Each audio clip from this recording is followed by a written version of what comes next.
साथियों नमस्कार। आज हम सीईटी के लिए बहुत इंपॉर्टेंट क्वेश्चन कर रहे हैं। पहला क्वेश्चन है, विश्व का सर्वाधिक जनसंख्या वाला मरुस्थल। वर्ल्ड में बड़े बड़े मरुस्थल हैं। थार के मरुस्थल से क्षेत्रफल में बहुत बड़े हैं, लेकिन वहां जनसंख्या बहुत कम है। तो सबसे ज्यादा जनसंख्या वाला मरुस्थल है अपना थार का मरुस्थल, जो भारत और पाकिस्तान में है।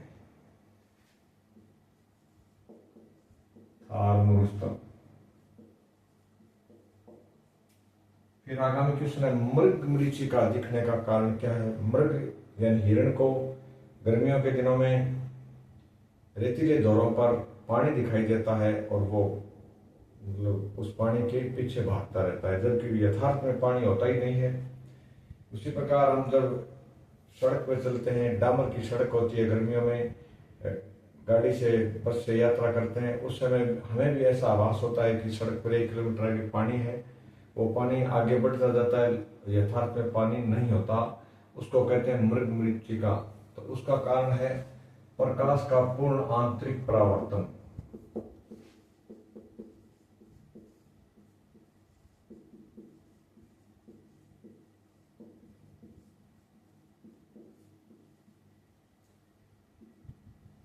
तीसरा प्रश्न अपने, प्रस्रव्य ध्वनियों की आवृत्ति कितनी होती है। इन ध्वनियों को मनुष्य नहीं सुन पाता। इनकी आवृत्ति होती है 20,000 हर्ट्ज से अधिक। 20,000 हर्ट्ज या अधिक, इनको हम कहते हैं 20,000 हर्ट्ज से अधिक, इनको हम कहते हैं प्रस्रव्य ध्वनियां। एक ध्वनि होती है अश्रव्य ध्वनि, जिसकी आवृत्ति होती है मात्र 20 हर्ट्ज से कम। फिर आता है, सर्वाधिक जैव विविधता वाला कौन सा क्षेत्र है। तो वो होता है साथियों उष्ण कटिबंधीय वर्षा वन में सबसे ज्यादा जैव विविधता पाई जाती है।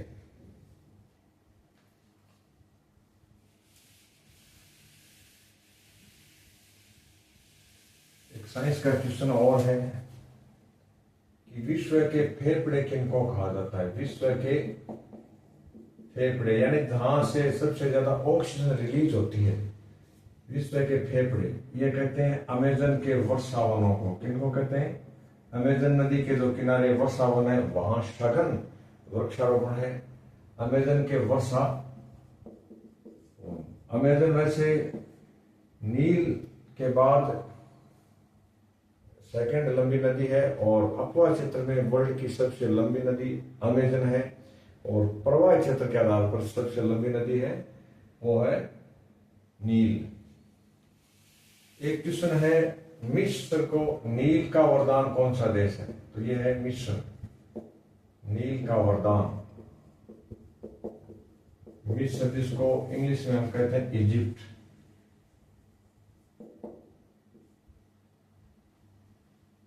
इसके बाद चौथा क्वेश्चन हमने कर लिया। अब पांचवा क्वेश्चन कर रहे हैं हम, वो है, भारत में विश्व की कितने प्रतिशत जैव विविधता है। तो ये साथियों 7 से 8%। कितनी है? 7 से 8%। फिर आता है एमआरआई। ये सारे विज्ञान और पर्यावरण के क्वेश्चन है। एमआरआई का पूरा नाम, एमआरआई जांच करवाते हैं डॉक्टर, इसका पूरा नाम है मैग्नेटिक रेजोनेंस इमेजिंग, यानी इसमें चुंबक के द्वारा पूरे शरीर की जांच होती है। इसका नाम है एमआरआई और ये पूरा नाम हो गया मैग्नेटिक रेजोनेंस इमेजिंग।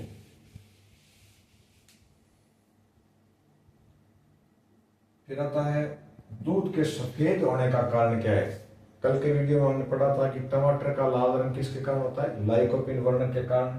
और अब हम देख रहे हैं कि दूध का सफेद रंग किस वर्णक के कारण होता है। तो इसका जवाब है साथियों केसीन नामक वर्णक दूध में होता है, जिसके कारण दूध का रंग सफेद होता है। और दूध में विटामिन सी नहीं पाया जाता। विटामिन सी नहीं होता, बाकी सारे विटामिन दूध में पाए जाते हैं। दूध को अपने आप में कंप्लीट आहार माना जाता है। फिर आगामी 8वां क्वेश्चन हम कर रहे हैं, कुछ बीमारियां हैं जिनका कारण क्या है। गंजापन जिसको बर्ड रेस कहते हैं, इसका कारण होता है कवक यानी फंजाई, ये एक फंगल डिजीज है और इसके कारण व्यक्ति के बाल एकदम झड़ते झड़ते खत्म हो जाते हैं। एड्स रोग का हम कारण जानते हैं, ये वायरस या विषाणु जनित रोग है। वायरस जनित रोग है। प्लेग जो फैलता तो चूहों के द्वारा है, लेकिन चूहे की लार में क्या पाया जाता है, उससे ये फैलता है। तो वायरस साथियों जीवाणु जनित रोग है, यानी वायरस के जीवाणु चूहे की लार में होते हैं। और मलेरिया जो है ये मादा एनोफिलीज मच्छर से फैलता है, लेकिन उसके लिए शर्त है कि उसकी लार के अंदर क्या कौन से प्रोटोजोआ क्या होना चाहिए, प्रोटोजोआ, और उस प्रोटोजोआ का नाम है प्लाज्मोडियम। क्या नाम है,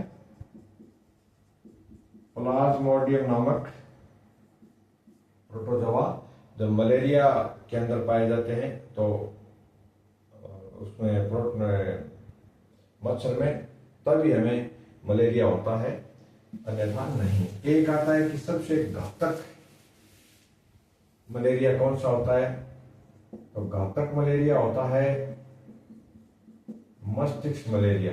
क्या नाम है उसका, मस्तिष्क मलेरिया।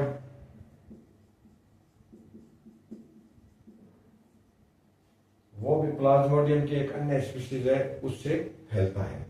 ये जो मलेरिया फैलता है सामान्य वो होता है प्लाज्मोडियम वाइवेक्स से, और वो फैलता है प्लाज्मोडियम फैल्सिफेरम से। किससे फैलता है, प्लाज्मोडियम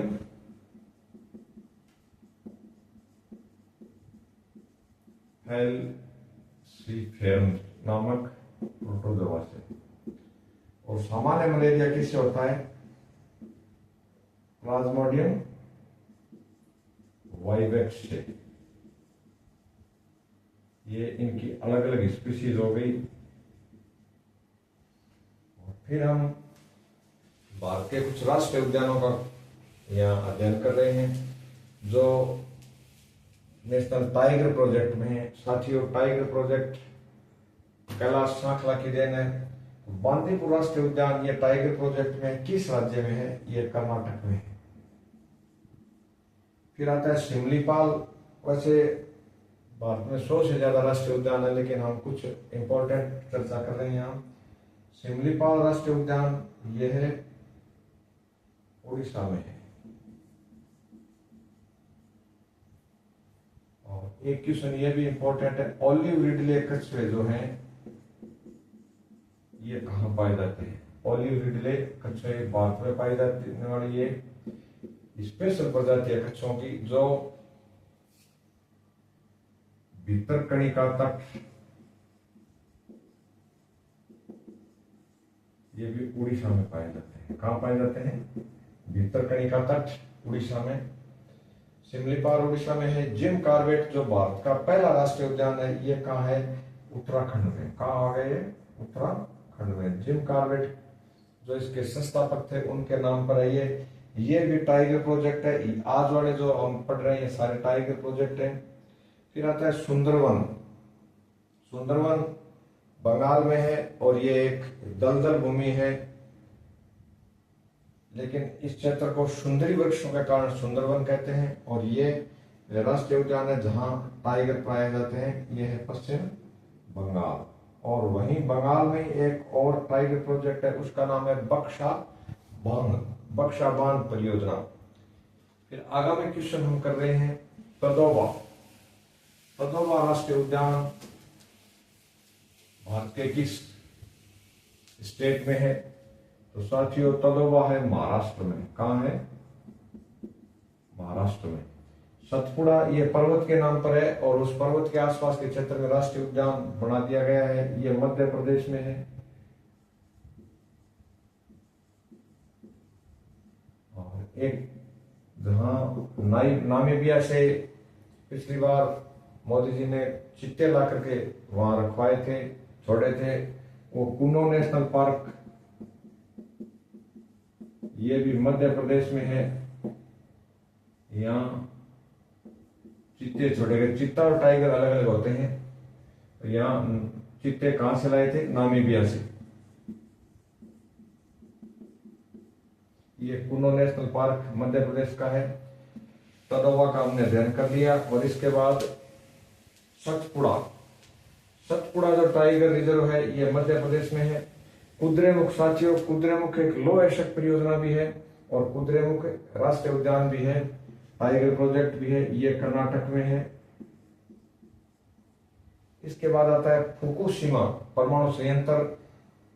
त्रासदी कब हुई थी? ये 2011 में हुई थी और 2011 के बाद लगभग 10 साल तक इसमें जापान ने पूरे अपने जापान कंट्री में परमाणु ऊर्जा संयंत्रों के ऊपर प्रतिबंध लगा दिया था। वो बहुत बड़ी मानव जनित त्रासदी थी। इसके बाद आता है साथियों भारत का मंगल मिशन। ये कब शुरू हुआ और कब पूर्ण हुआ? तो ये 2013 में शुरू हो गया था। कब शुरू हुआ?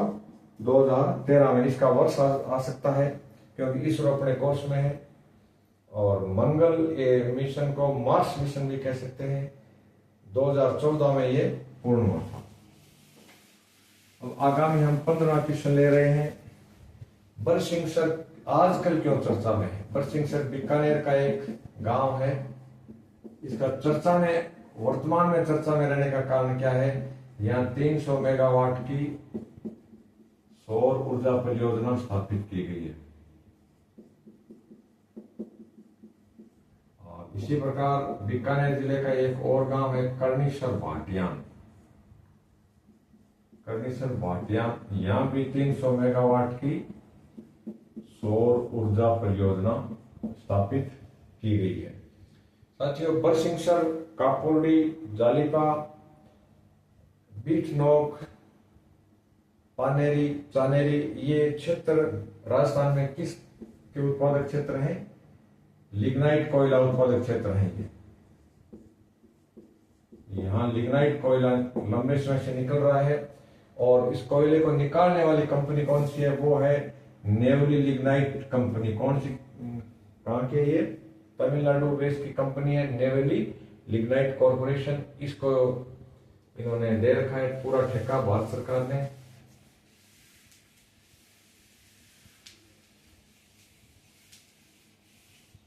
आगामी हम चर्चा कर रहे हैं 17वां क्वेश्चन। सीएम की यानी मुख्यमंत्री भजनलाल शर्मा की प्रथम विदेश यात्रा कौन सी है?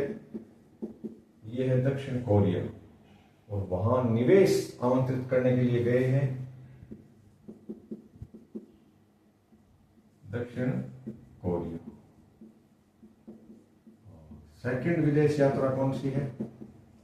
यहां से तुरंत जापान गए और फिर एक सरकार ने, भारत सरकार ने योजना शुरू की है पीएम सूर्य घर योजना।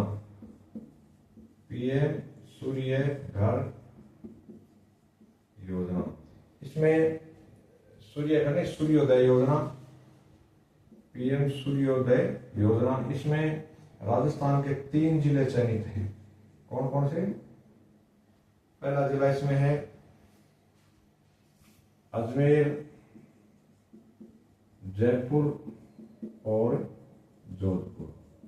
इन 3 जिलों को प्रधानमंत्री सूर्योदय योजना में चयनित किया गया है। फिर 19वां क्वेश्चन हम कर रहे हैं। गुलाल गोटा क्या है?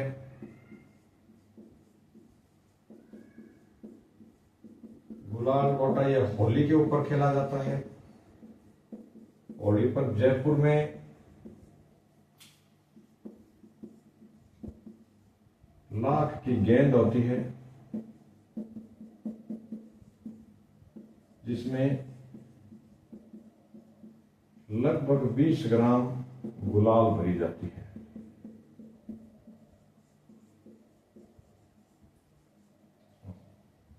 होली के दिन एक दूसरे के ऊपर रंगों की बौछार इस गुलाल गोटा के द्वारा की जाती है। राजा महाराजाओं के समय से ये गुलाल गोटा प्रचलित है। फिर 20वां क्वेश्चन है साथियों, सतत विकास लक्ष्य ये कितने हैं और कब तक इनका प्राप्ति वर्ष है? तो लक्ष्य कितने हैं? ये है 17 और इनका प्राप्ति वर्ष है 2030 और संयुक्त राष्ट्र ने यह तय किए हैं UNDP United Nations development programme है उसके द्वारा निर्धारित किए गए हैं। फिर आता है उपलक्ष्य कितने हैं। उपलक्ष्य है 169। इसके बाद हम आगामी क्वेश्चन कर रहे हैं।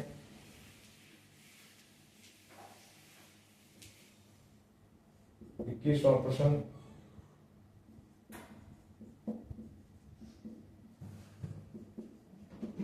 राजस्थान के पुलिस महानिदेशक अभी नए नियुक्त किए गए हैं, उत्कल रंजन साहू।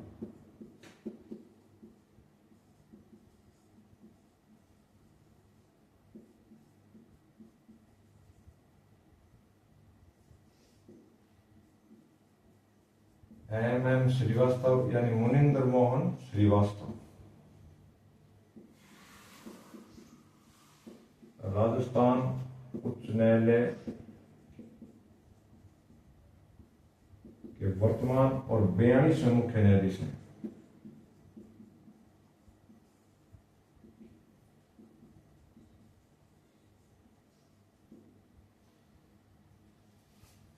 तेईसवां क्वेश्चन है, भारत की एकमात्र जियो हेरिटेज यानी भूगर्भीय धरोहर भू धरोहर ये रामगढ़ क्रेटर 12 है। फर्स्ट जियो हेरिटेज है ये रामगढ़ क्रेटर 12। ये ज्वालामुखी फटा हुआ माना जाता है वहां। 23वां क्वेश्चन है, गणतंत्र दिवस 2024 के मुख्य अतिथि।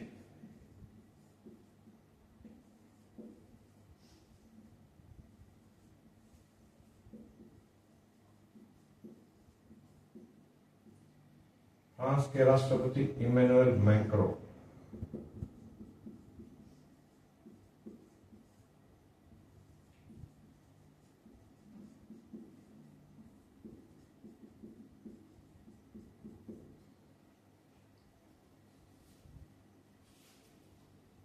तो इस क्वेश्चन है, नेता प्रतिपक्ष राजस्थान विधानसभा में।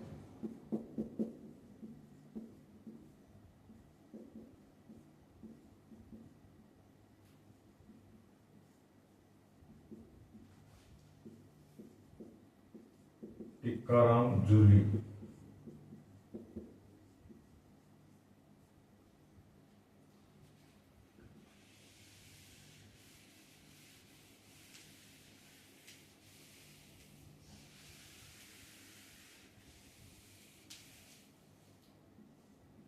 क्वेश्चन है, माला शेरी डोंगरी यह देवदान से संबंधित स्थान है।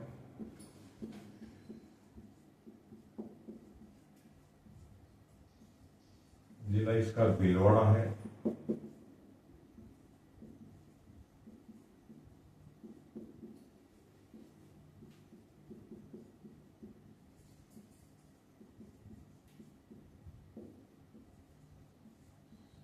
भारत सरकार की प्रसाद योजना यह ज्यादातर तीर्थ स्थानों से संबंधित है। प्रसाद योजना में चयनित किया गया अभी अभी, और पहले अजमेर पूरा जिला इस योजना में था, अब माला शेरी डूंगरी को भी चयनित कर दिया गया। 26वां क्वेश्चन है, लखहासर क्यों चर्चित है। और एक गांव है सतीपुरा, ये क्यों चर्चित है। सतीपुरा हनुमानगढ़ का गांव है और लखहासर बीकानेर का है। यहाँ पोटास उत्खनन के लिए लाइसेंस जारी कर दिए गए हैं। राजस्थान की पहली पोटास खाने हैं लखहासर और सतीपुरा।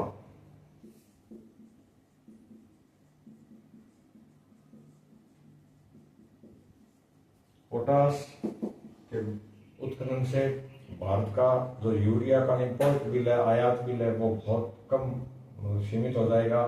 भारत के पास पोटास की बहुत बड़ी मात्रा में कमी है। इसके बाद हम चर्चा करते हैं 27वां क्वेश्चन, क्योंकि अपने समाज सुधारक कोर्स में है। 27वां क्वेश्चन है, राजा राम मोहन राय को राजा की उपाधि किसने दी थी। और ये स्पेन भी गए थे, इंग्लैंड भी मुगल बादशाह के पक्ष में गए थे। राजा राम मोहन राय को राजा की उपाधि देने वाला। साथियों, उत्तरकालीन मुगल सम्राट था ये अकबर द्वितीय। महान अकबर महान नहीं, ये अकबर द्वितीय था, उत्तरकालीन मुगल सम्राट था। इसके बाद हम चर्चा करते हैं, 27वां क्वेश्चन हो गया। 28वें क्वेश्चन में शारदा एक्ट, जो हरिलाल शारदा के प्रयासों से पारित हुआ था।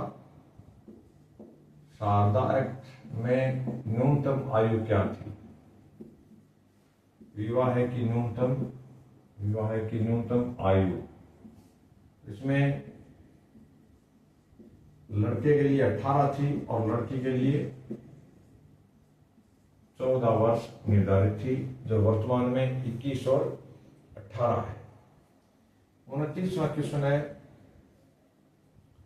सिंधु घाटी सभ्यता के कुछ स्थान है, जैसे राखी गढ़ी किस राज्य में है? दायमाबाद किस राज्य में है?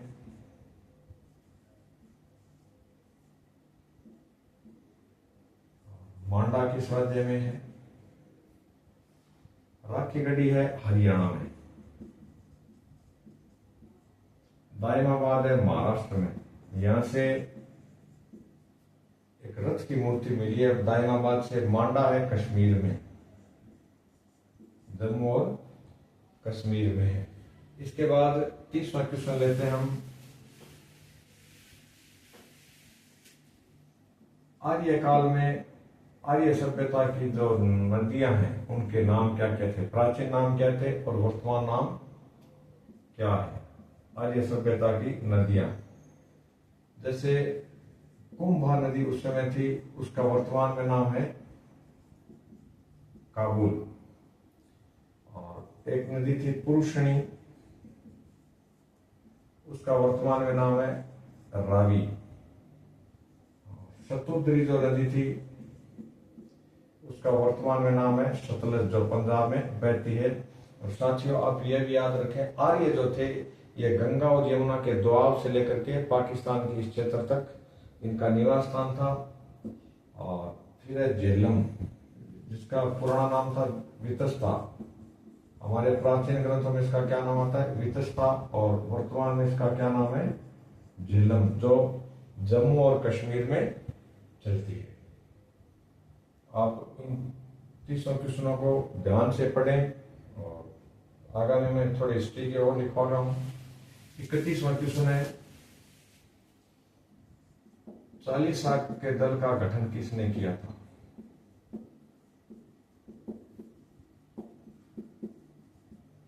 इसका जवाब है साथियों इल्तुतमिश।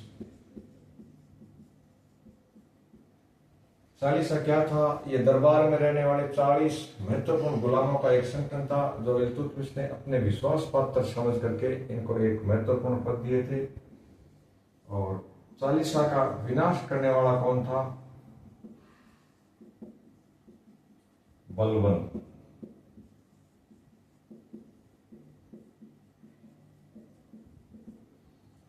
बलबन की जो नीति थी भारत में अपनाई गई थी, उसको कहते हैं लौह और रक्त की नीति।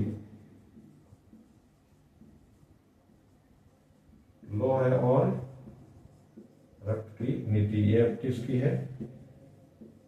बलबन की। इसके बाद हम 34वां क्वेश्चन लेते हैं, कुतुब मीनार का निर्माता। कुतुबुद्दीन ऐबक, जिसको लाख बख्श भी कहा जाता है। ये बहुत बड़ा दानी व्यक्ति था। धन्यवाद।